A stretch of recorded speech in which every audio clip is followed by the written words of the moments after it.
Guys, I'm not sure if you can see that, but it's snowing. To be honest with you, it might be closer to sleet than snow, but hey, give me some fucking snow. And it's instantly vaporized into rain. It's raining. Look, I know my hair's a mess, alright? I was going to go to the hairdressers today, but it's raining. So therefore I'm not going to go to the hairdressers today. Join me on a day where I have the house to myself for literally like 24 hours. Well, not 24 hours. I was at work, I've got the day off, it's Friday. But Laura's at work, and then she's got a work, like, Christmas team party thing after work. So it's just me. I have all day to myself. And you know what I'm going to do? Because I absolutely friggin' adore torturing myself. I'm going to take a deep dive into the Automapper APIs. And I'm going to sort out my validation mapper. It's going to fucking work. I'm going to time box it a little bit. But I'm going to spend a good, like, 3 hours on it, I'm going to say. So I've got to like get the code, I'm going to deep dive through the source code, figure out what the fuck's going on. See, because I've seen it before. What I'm aiming for, essentially, is the ability to validate a domain object, which is like a couple of layers down. And then, because you use auto... It's snowing again! It's snowing! See that? A little bit. It's definitely not longboard weather. But this weekend, ladies and gentlemen, looks to be dry. It looks to be dry. Touching wood left, right and centre here, but it looks like it's going to be dry, and that means on Sunday, if it's properly dry, and this snow and rain doesn't hang around for too long, I might be able to swap the wheels over, boy. I'm dying to swap the wheels from my all-terrain wheels onto the actual street wheels so that I can try them out, because I miss how low to the ground this feels. The more you use the all-terrain wheels, the more you get scared of going over bumps and things with these wheels, and you don't need to be scared, man. You don't need to be. God, it feels like velvet. Damn. Look at that, it rolls as well. Just on the floor, just casually. This is like a fifth of the weight, that's why. Validate the domain object and then map that object out through to the API layer. So essentially what you want is, when you call an API, you want to be able to get validation errors that make sense, that are logical to what you've just put in. How do you do that? That's the question, because that would mean having to implement domain level information on the API. And then what happens if you have another way through the system? Let's say you have an API that's doing stuff, but then you also have like an asynchronous system behind the scenes which is also doing things. You don't want that to be invalid, you want validation rules to stop that doing things. So you have to implement your validation twice. And then you've got to keep them up to date and all that trash. So I think, because you can use Automapper to map an object from the domain all the way up to the API automatically, I think it's going to be possible to validate that domain object and then use the same mapping configuration to map all the way out to the API. The one place where that might get a bit tasty and a little bit difficult will be type converters. Type converters in Automapper are my least liked thing, to be honest with you. Value resolvers are fine. Type converters are a little bit. It might literally be impossible if you have to use a type converter. But to be honest with you, I think type converters are avoidable. And I have a feeling that if you use a type converter in a special way, it might work. So that's what I'm gonna do. I know, you're all jealous. This is how I'm spending my day off. Woo-wee! Look at that snow, boy. Serious snow, I fucking hate snow. Like, if this settles, I'm gonna be pissed. Getting somewhere, I can map nested objects and the source, obviously bog standard ones. I've just got a small issue where the error message format is slightly wrong because I've like collapsed out the space. Fluent Validator puts a space in the middle for the error message to make it more human readable. Just bringing down Fluent Validator's source code so I can see how it does that, / if that's a possible new package I can just steal. And then I will be looking into how to do arrays and lists, because they're important, they need to be mapped in as well. And then we'll tackle this type converter. It's going well. Like, I was kind of half copying someone's thing, someone's like attempt to do it a couple of versions ago, and I was trying to like convert, you know when like an API changes over time and you try and update that API as much as you can to the modern version, like trying to find a one-to-one. I'm like, what is this guy doing? Like, it's so overcomplicated. So I'm literally, it's just basic string manipulation just to pull out the information that I need. And it's working. So I generated like a test harness where I can just kind of build up an object and validate it and then just spit out what it needs to spit out, and then I validate what it should be and what it shouldn't be. And it seems to be working so far, making progress. I'm just like downloading different versions of the source code and then having to like restore. So now I've just pulled down Fluent Validator. And I've just got to restore the NuGet packages in it because I'm opening it in Visual Studio Code. And then I'm just like having a deep dive, trying to figure out how it does what it does. And I've actually quite enjoyed doing this recently. Like, just having a deep look into how certain pieces of code work that I use quite often. So I've done it recently with things like nsubstitute and shouldly and things like that. It's normally always when I've got a problem with it, but dependency injection was another thing that I started having a deep dive into. It's really quite interesting.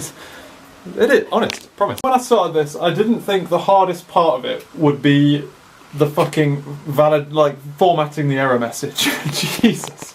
It's such a pain in the arse. Like, I've mapped it all out. It mapped out great. But it doesn't play ball after that. That's the problem. Working like a treat. I've got my 2 integration tests running. Like I say, half the problem is reformatting the error message because of the way that it's like spacing things out, and the property value is something completely different to the one that appears in the error message. So you've got to get both out. It's a bit of a bitch, to be honest with you. That's the hard part. But I've got it running. Now, like I say, we've got to do the enumerations. Then we've just got to throw, as soon as I've got enumerations in, I think I can just throw integration tests at it and it should be able to deal with it. That's what I'm excited about, boy. But yeah, I've just got this little recursive thing that just goes, okay, I've got this thing, map me. Oh, that thing's a nested object. I've got this thing, map me, and it just like recursively flows down and then rebuilds it all back on the way back. God, it's been a long time since I've done recursion. To be honest with you, it's just something that doesn't come up very often. It's 1 o'clock though, it's time for dinner. For a long time I was having, you guys will know this, as my sandwiches, I nearly always had, for about 3, 4, my entire university career, I had nothing but beef and cucumber sandwiches. But now we go shopping a bit later than we normally do because Laura normally gets back from work late, or I'm napping, or a combination of the two. Means that we get to the supermarket a little bit too late, and then the like delicatessen counter's closed, so you have to buy like the rubbish meat from like from the aisle instead. And it's not as good. It's always really thin. I prefer like a really thick, chunky piece of meat. And the problem is that with that meat as well, is it goes out of date real quick. Like, it's so fast out of date, it's unreal. And it doesn't taste very good. So instead, Laura's got me onto this hype, where you buy ready-to-eat roast chicken thigh. Shard of ice that just came off this isn't a good sign. Whoa, what number is that on?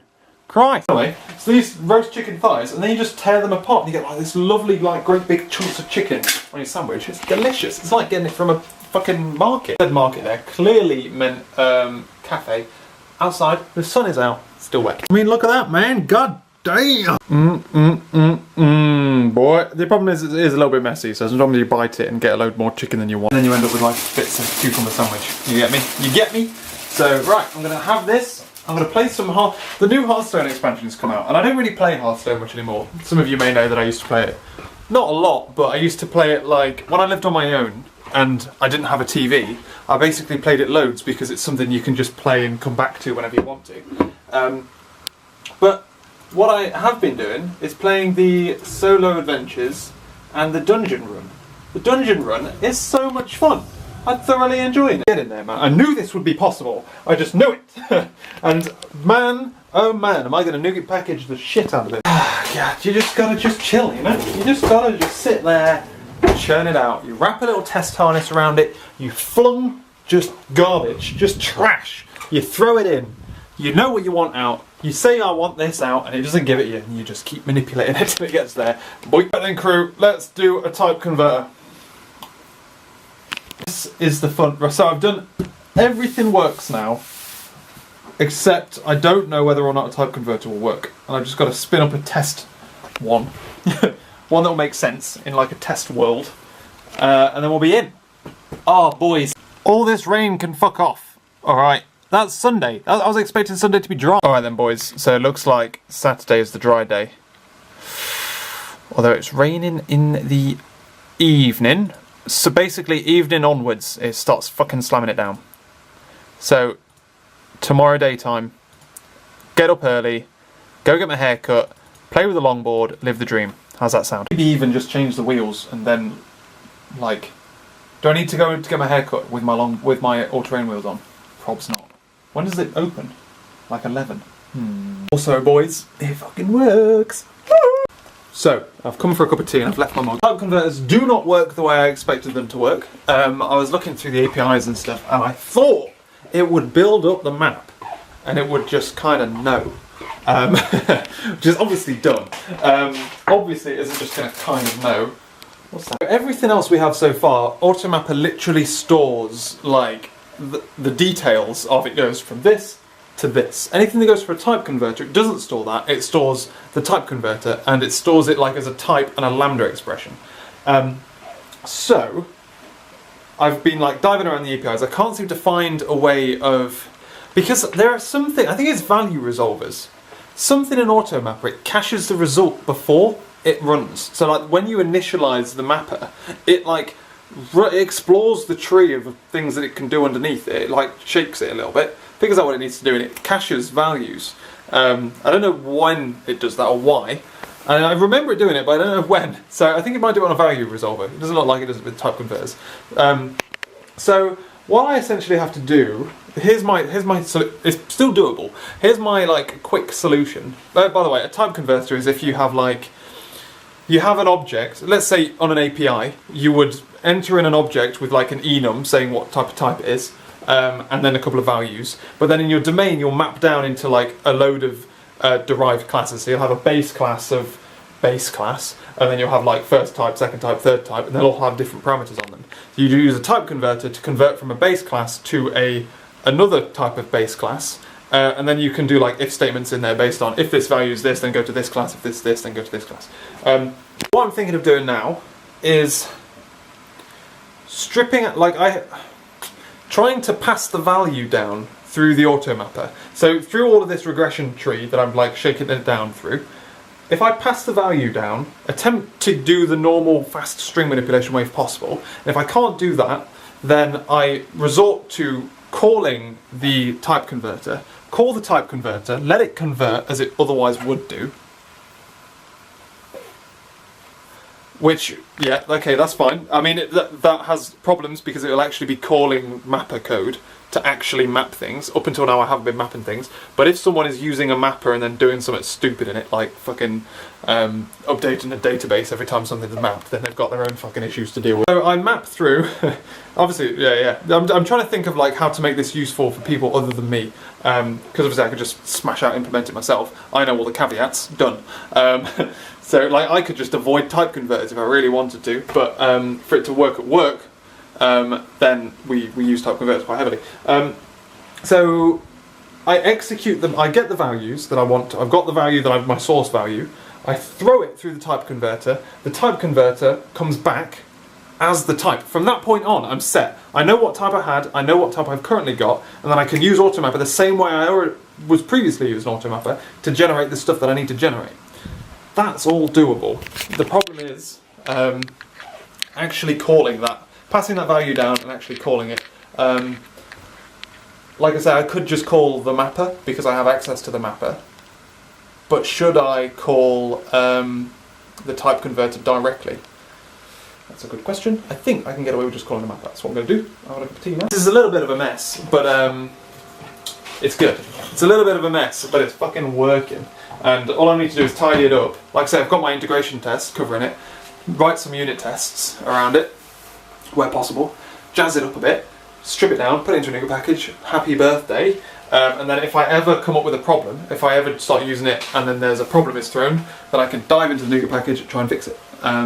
Make a new integration test, go from there. What do you think to that, eh? Oh, we fucking did it, boys! I'm taking the board out on a celebratory spin.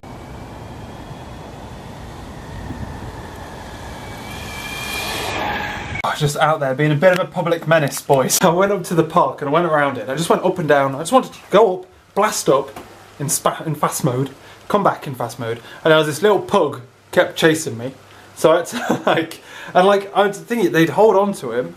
I'd start to go away, and I'd get like a good, 10, 20 meters away. I'm like blasting off. They let go of it, it just chases me down. And I'm like, it was coming up to me, and I'm like, God damn it, slowed down for another dog, so that wouldn't chase me. Slowed past that, and then that dog started, went up to the other dog, So I was able to just blast off, and then those dogs started having a bit of a fight. So don't know if I caused that or not, but either way. And when I started to come back, I just left that park, came back onto the cycle path, started heading on. Right, and I'm just like cruising. I'm in eco mode, doing about 10 miles an hour, and then someone else is coming the other way, like a pedestrian or something, and a cyclist is coming up behind me, and then I hear them like. You know how I always complain about how cyclists never really slow down unless they really fucking have to? He like bombed up behind me, then slowed down really aggressively because he realised there wasn't going to be enough of a gap because me and the pedestrian were like next to each other when he hit us, and then like went past and like grumbled, right? So at that point I can turn off the path and come home. But I put GT mode on and I just cruise up to him and I'm like, "You alright, mate?" And he's like fucking gunning it. And then I'm just like there next to him.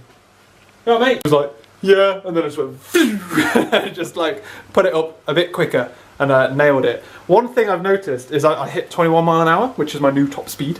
One thing I've noticed is when you want to slow down, like 21 mile an hour is cool because I've like tightened the nuts so that it's like stable in a fast line, but it doesn't carve as much as they do out the box.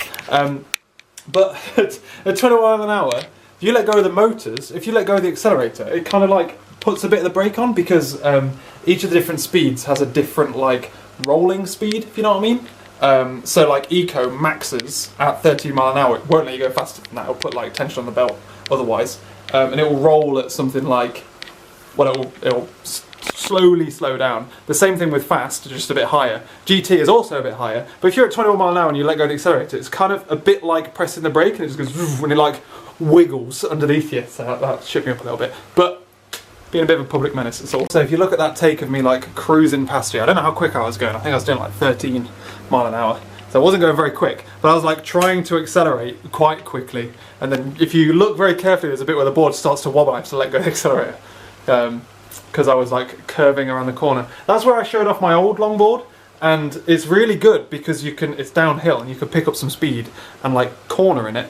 But that board in particular, with those wheels on and set up as it is, it does like cornering, but it's got a higher centre of gravity, so as you corner, like the weight shifts around a little bit differently, and I'm not used to that yet. So that's why I pussed out. Alright, I'm have dinner and chill out for a little bit, and then hop back into it. I need to tidy up this nougat package, make it tested. Well, it is tested because it's sort of hidden in integration tests, but see if I can like make it a little bit nicer. Because I'm probably going to open source it, so I don't want it to be an embarrassment, do I? That'd be gross. There are like some limitations to it. Because I messaged people at work who were the kind of the people who ruined the idea for me in the first place, and then I like soldiered on through. But like one of them says like, what happens if the type converter just news up an object? Like, well, obviously Automapper has no fucking idea what that object is, does it? That is a pretty blatant. Whoa, that is some crazy news. That is a pretty blatant fucking caveat. Is if you want this to work, Automapper has to know about all of the objects. But it works. God damn. So yeah, I'm going to have some dinner, tidy it all up. I'm going to start. To be honest with you, this is really cool. I'm going to write a blog post about it and all of that good stuff. Expect it probably in the new year. Gym Jam. Why in the new year? Well, it's not going to go on my blog, is it? What? Real quick and easy dinner today, boys. It's just in the microwave. I'll have this clean here because I've still got breakfast bowls around. I never see the point in doing an entire washing up bowl just for like, well, 2 breakfast bowls, my plate for lunch, and that to be fair, that could have gone in the bin. Meals for one, and never a meal for one, are they? I'm still a bit hungry. I'm gonna survive. I'm gonna see how long I can survive for, but otherwise, a bit peckish. Right, time to tidy this up. I'll commit this in, get this all nice and tidy, and then once it's nice and clean and scrub-a-dub-dub-dub-dub, I'll be able to get it ready to rock and roll. I've got things in motion, like I say, I've got things in motion to get this released. And like I say, I'll release blog posts and stuff for it, but this will be the first thing that I haven't used a blog in a very long time. My blog is basically dead, so may as well make a new one. Hey, Hey, but that means I've got to get some wheels in motion, and those things will happen in January. So, I'm having a whale of a time here. I'm in the world that I like the most, right? Where I have like this horrible like thrown together thing, which I've wrapped in integration tests because it was impossible to unit test. So I wrap it in integration tests, fire loads and loads of data in, and strip it out into different things, put them into unit tests, lock them the fuck down, so that if any single thing changed, it would break the integration test, and a specific unit test, and you'll see exactly what changed. And it's beautiful, man. I love integration tests as well. I actually quite enjoy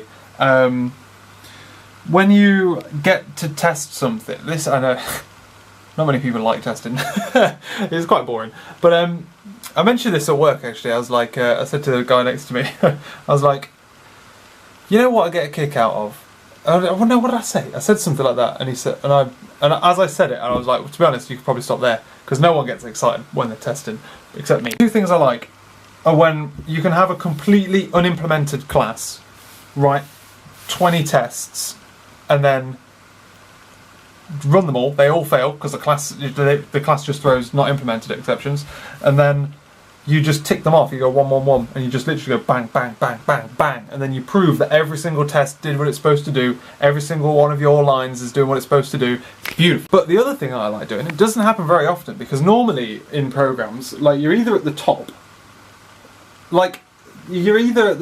and you're either already at the top, calling dependencies or going down, and then or you're in the middle, and then like there'll be just the odd if statement or something like that. But every now and again you get to test the thing like at the bottom that's actually doing stuff, and then you can just throw data at it, just throw stuff and see what comes out. And it's like a proper black box test instead of being like, oh, if this mock is set up like this and this is set up like this and this happens and all that trash, which is like the rest of testing. But then a little bit at the bottom where you just get to just fucking stress test the shit out of it, make sure it does what it's supposed to do. And I'm getting to do that lots here because I've got like a number of different things that all do things.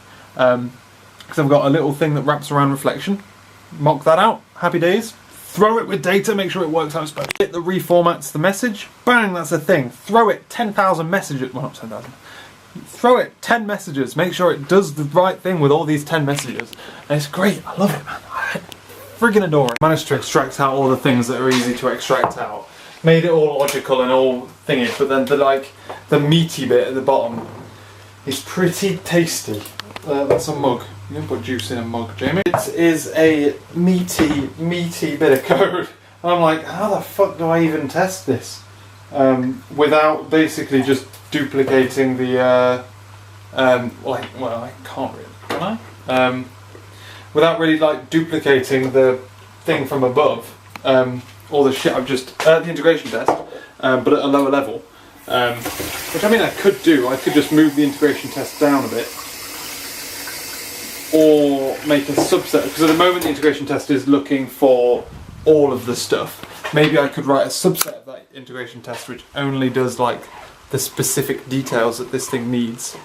I think that's the only way it's going to be possible, to be honest.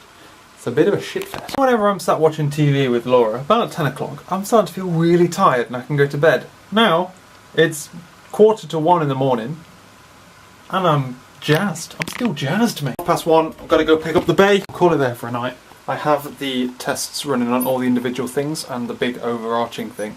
There's one bit in the middle where it's still using the old code, not the new code. So I've just got to rewrite that thing. And then it's up and running. I've just got to do some final like tidying up so it's ready to NuGet package. Oh, am I laughing? There's two things it doesn't support. Use value, automapper use value. Not sure that's important, because if you're using a value then it's not coming, you haven't got a validation error that's coming from an object. You just essentially created a new object. And then resolve value resolvers, which is a bit of an issue, but I literally don't think it would be possible to avoid that. Leave it running and see if that becomes a problem. I don't think it will be.